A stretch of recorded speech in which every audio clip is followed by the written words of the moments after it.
O ex-ministro da Fazenda, Antônio Palocci, esteve na Câmara dos Deputados, enquanto muitas das intenções estavam todas voltadas para a reforma da Previdência, para a passagem do ministro Sérgio Moro pela Comissão de Constituição e Justiça. Palocci falou à CPI do BNDES.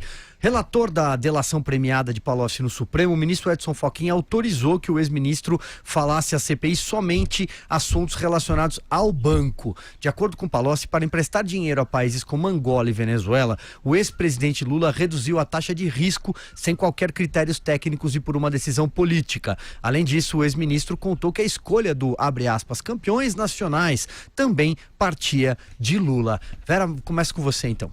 Isso já estava mais ou menos narrado, tanto na delação dele, Palocci, como em outras investigações que correm na Lava Jato e nas demais operações de abrangência nacional aí, na Greenfield e em outras. O BNDES foi usado efetivamente como uma catapulta para governos amigos e para empresários aliados do ex-presidente Lula, da ex-presidente Dilma. A política dos campeões nacionais, os investimentos no Porto de Muriel em Cuba e em outros países aí, alguns deles governados por ditadores. Isso já é de conhecimento público. O que chamou a atenção na fala do Palocci ontem, que realmente passou meio despercebida, porque estava todo mundo se revezando entre Moro e reforma da Previdência, foi a questão das cifras, né? Das cifras que ele levou, que realmente são estarrecedoras. Cabe à Polícia Federal, ao Ministério Público, ao Judiciário, que já apuram em várias frentes esses casos, ver se essa cifra corresponde à realidade, né? Ou se está um pouco inflada aí pela narrativa palociana. O ex-ministro fechou um acordo depois de muito tempo, uma delação premiada que teve muitas idas e vindas, foi fechada finalmente com a Polícia Federal e homologada pelo TRF4, e agora ele tem de começar a entregar as provas, né? As provas de corroboração dessa delação dele, que é uma delação muito baseada no que ele viveu, no que ele efetivamente ajudou a construir ali, quando era um cacique do petismo, e também na atividade da sua empresa de consultoria, aquela que a Folha de São Paulo denunciou que levou à sua segunda queda já no governo Dilma Rousseff. Então, uma vez entregues esses contratos que ele antes se recusava a fornecer, de toda maneira, a gente vai saber aí os mecanismos pelos quais o dinheiro entrou, saiu e foi negociado nesse grande esquema que envolvia PT, empreiteiras, outras empresas e governos amigos, Silvio. Segundo parlamentares que participaram da comissão, aqui relata o portal Jornal Estado de São Paulo, segundo Palocci, né, teria sido permitido aí que o conjunto de empréstimos saltasse de 600 milhões de reais para 1 bilhão de reais e os valores teriam rendido mais de 60 milhões de reais ao PT apenas como complemento. Carlos Andreasa.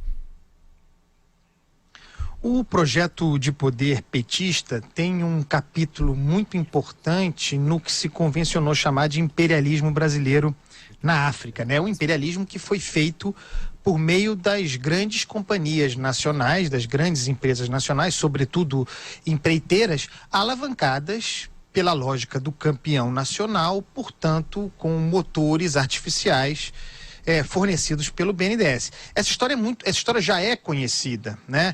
Tem capítulos em Angola, tem capítulos em Moçambique, entre outros países, especificamente na África, porque a mesma lógica se reproduziu pela América Latina. O que há de novidade projetada na fala do Palocci, no conjunto delativo do ex-ministro Antônio Palocci, é dar números, apresentar provas que nos deem a dimensão palpável, a dimensão concreta, cifras mesmo, de como se operou. Se nós pensarmos que a palavra de um presidente da República era capaz de interferir no risco de se investir dinheiro público num país como Angola,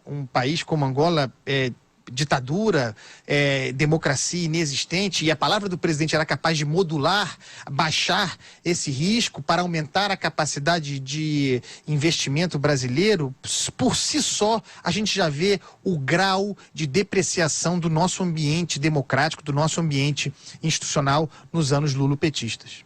Diga lá, Alexandre. Pois é, meus amigos, a gente, como diz aquela velha expressão, né, é como se fosse um trem fantasma, a cada curva um susto, né, porque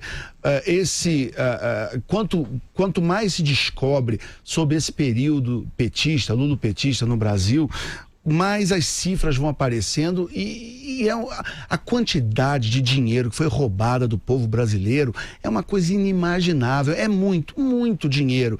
Por exemplo, e vamos falar na condicional, se for verdade, estamos falando aí, por exemplo, essa cifra aí de 500 bilhões em empréstimos, R$500 bilhão. Imagina a briga que nós estamos vendo na reforma da Previdência para se economizar R$1 trilhão em 10 anos. Imagina, isso aqui nós estamos falando em R$500 bilhão, quer dizer, meia reforma da Previdência em 10 anos, em empréstimos, nessa política maluca de criação de campeões nacionais ou de empréstimos para ditaduras e amigos em outros países. Enfim, aliás, é bom lembrar que essa ideia de campeões nacionais, essa ideia não é do PT, não. Essa ideia é de um sujeito chamado Benito Mussolini. Era do regime dele na Itália nos anos 30, 20, que era o Estado corporativo. Tem toda uma literatura sobre isso. Depois vocês dão uma olhada. E é engraçado que quem fez isso aqui no Brasil é uma turma que gosta de chamar os outros de fascista. Mas, enfim, de qualquer jeito, quando a gente aprendia lá no colégio que o Brasil tinha sido vítima porque foi uma colônia de exploração e que os portugueses, as outras colônias vinham aqui pegar pau-brasil, minério de ferro, pegar ouro, isso é piada perto do que o PT fez. Colônia de exploração, nós fomos de 2003 a 2016.